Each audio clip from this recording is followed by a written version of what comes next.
begin.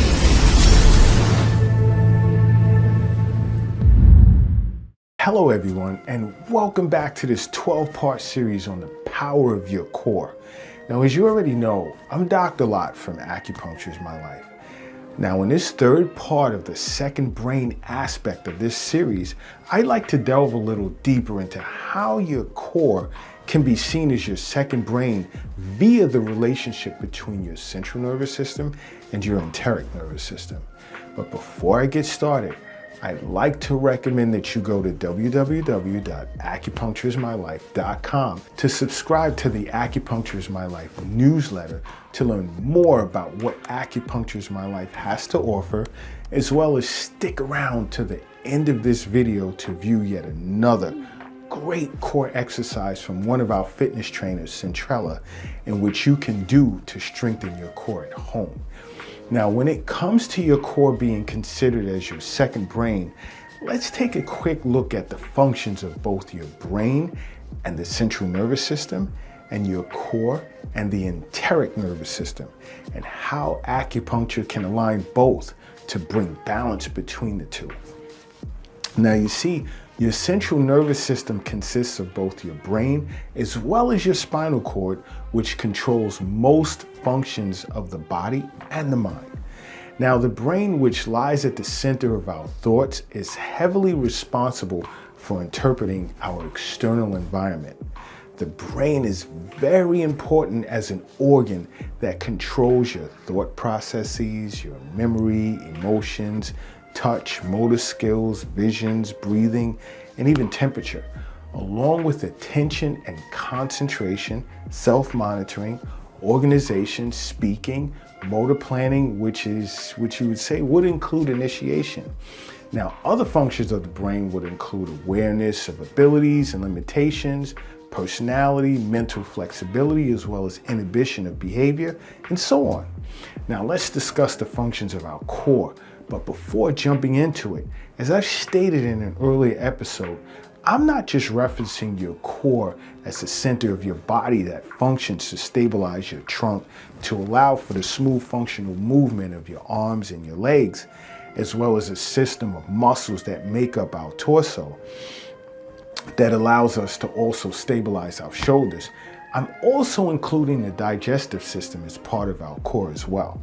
Now, my definition of core functions would also consist of the breakdown of foods into small molecules, which are then absorbed by the body.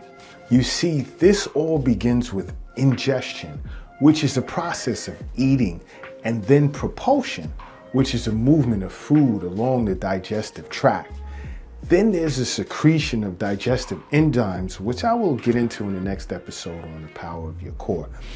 Whereas these enzymes are responsible for the chemical breakdown of your food to support mechanical digestion relative to the process of segmentation. Then there's absorption, where the movement of these molecules that have been broken down by digestive enzymes enters our blood and lymphatic vessels. Now, this phase is basically where our digested foods leaves this long tube which goes from our mouth to our anus via passive diffusion into our body. Then there's the art of defecation, which is the process of eliminating undigested foods through your anus. Now, let's discuss the nervous system, which governs this process among others, that being the enteric nervous system. You see, the enteric nervous system is a part of the nervous system that functions separate from the other nervous systems and can control motor functions and local blood flow, as well as modulate our overall immune system. The enteric nervous system is basically an amazing system that can orchestrate gastrointestinal behavior totally separate from our central nervous system, which is essential for our existence. Now, when this system is damaged, there can be inflammation of the intestines, leading to inflammatory bowel disease and much more. Now, I know some of you guys may be asking, what does this all have to do with acupuncture? Well, this is the part that I enjoy, especially when it comes to discussing this with my patients and watching them in amazement after several treatments as to how they can consistently move their bowels several times per day, how all of a sudden their brain fog has suddenly disappeared, their mood and ability to concentrate has vastly improved, how their sleep patterns have improved, and much more. You see, a well-trained acupuncturist would know how to construct a treatment protocol to establish harmony, or should I say balance, between both the central nervous system and the enteric nervous system with the use of neuroacupuncture, abdominal acupuncture, auricular acupuncture, moxibustion therapy, and even Eastern nutrition. But I'll leave that part up to Chef Kiara to discuss with you guys on her Eastern nutrition cooking channel. But why would or even should an acupuncturist focus on harmonizing a balanced relationship between the central nervous system and the enteric nervous system? As I've stated in previous episodes on the power of your core, the enteric nervous system has a two-way connection with the central nervous system where they work together to control the digestive system in the context of local as well as whole body physiological demands. Without this relationship, anatomical dysfunction and disease tend to occur.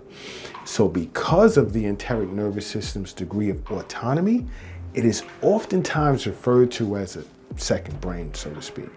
Now, when it comes to acupuncture, there are stomach zones on your scalp, which can be needled to treat diseases of the stomach. And the same holds true for auricular acupuncture as well. There are stomach points as well as other functional core points in the ears, which can be used to align both nervous systems as well as heal a dysfunctional core.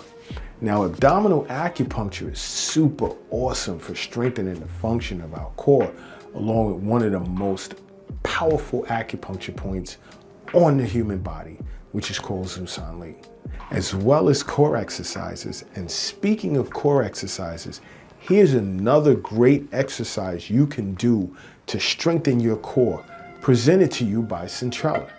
Sitting crunch. Make sure that your back is at an angle. Squeeze in the tummy nice and firm to support the lower back. Stay at an angle. And from here, you're gonna bring the arms up. And once the arms are here, you're reaching out into space. The crunch is gonna come from the core only. So you're gonna roll down slowly into the lower back. And from here, you're gonna reach. Now, as you're reaching, notice my neck is not moving. Notice that everything is still except for the abs, because this is exactly where we're working. So this is a seated crunch, where you're only using the abdominals to reach deeply into the core. So remember we spoke about visceral fat? So these are the kind of moves that get rid of that visceral fat that lays down deep under the surface. Hold it here, sitting crunch. Now guys, if you have any questions or concerns, feel free to contact me via our website, of course, acupunctureismylife.com, or simply download the Acupuncture is My Life app from the Google Play Store to hold private chat sessions regarding any question you may have about acupuncture and the many ways you can benefit from it. And until next time, acupuncture is my life. What's yours?